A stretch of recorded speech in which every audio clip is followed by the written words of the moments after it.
Eklavya રેસિડેન્શિયલી model school જ્યારે સાગબારામાં છેલ્લા 2013થી કાર્યરત હતી અને એનું બિલ્ડિંગ અને સંકુલ બાકી હતું, જે આજે આદિજાતિ વિકાસ વિભાગ, ભારત સરકાર અને ગુજરાત સરકારના સહયોગથી આજે તૈયાર થયું છે, ત્યારે એના લોકાર્પણમાં આદિજાતિ મંત્રી નરેશભાઈ પટેલજી, સાંસદ મનસુખભાઈ વસાવા અને તમામ પદાધિકારીઓ, કલેક્ટર અને પ્રાયોજનાની ઉપસ્થિતિમાં આજે લોકાર્પણ કર્યું છે, જેને અમે સહર્ષતાથી આવકારીએ છીએ, વધાવીએ છીએ.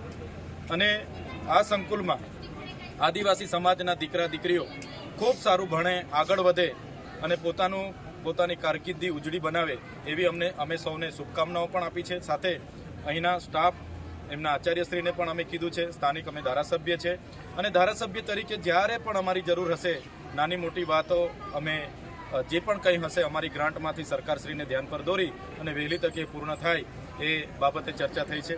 એક નાનું ડિસ્પ્યુટ અમારું એવું થયું કે ગુજરાત સરકારનો આ કાર્યક્રમ છે લોકાર્પણનો, મારા મત વિસ્તારમાં છે, હું અહીંયા જ છું, સાગબારા જ છું, છતાં આ કાર્યક્રમમાં જિલ્લાના વહીવટી તંત્ર દ્વારા એક ફોન સુદ્ધા મને કરવામાં નથી આવ્યો કે મને આમંત્રણ પત્રિકા પણ આપવામાં નથી આવી.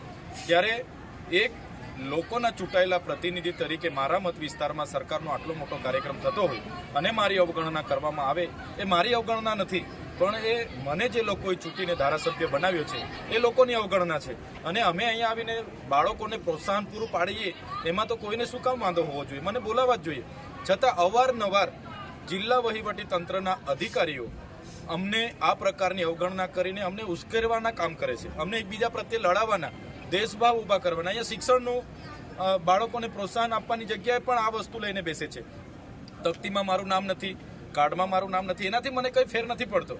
અમે તો લોકોના મનમાં વસેલા છે, લોકોના દિલમાં વસેલા છે, અમને તકતી ભક્તિથી જરૂર નથી.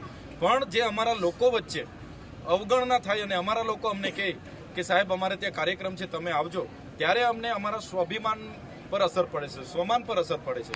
એટલે અમને જે બંધારણમાં મળેલા અધિકારો લોકોએ અમને ધારાસભ્ય તરીકે મોકલ્યા છે એ પ્રોટોકોલ પ્રમાણે જળવાવું જોઈએ એ અમે સૂચન કર્યું છે. અને માન્ય મંત્રીશ્રીએ અધિકારીઓને ધ્યાન દોર્યું છે અને આ તમામ ભૂલ નર્મદાના કલેક્ટર અને પ્રાયોજનાની છે અને આવનારા દિવસોમાં અમે એની ખુલાસો માગીશું. અને આ જ પ્રકારની ભૂલો વારે ઘડે કરતા રહેશે તો અમે કોઈ અમારા સ્વાભિમાન પર આવશે ત્યારે અમે સહન કરવા નથી. એમના પ્રોટોકોલ વિભાગમાં પણ હું ગુજરાત સરકારમાં લખું છું, આના ખુલાસા ત્યાંથી પણ હું માગીશ. આજે ખૂબ સારો કાર્યક્રમ થયો, શાળાના બાળકોએ પોતાની કૃતિઓ રજૂ કરી, શાળાના વાતાવરણ પણ ખૂબ સારું છે, બાળકો ખૂબ સારી રીતે ભણે, આગળ વધે અને ખૂબ પોતાની કારકિર્દીમાં સારી પોસ્ટ પર આગળ જાય એવી અમે સૌને શુભકામના આપીએ છીએ. ધન્યવાદ.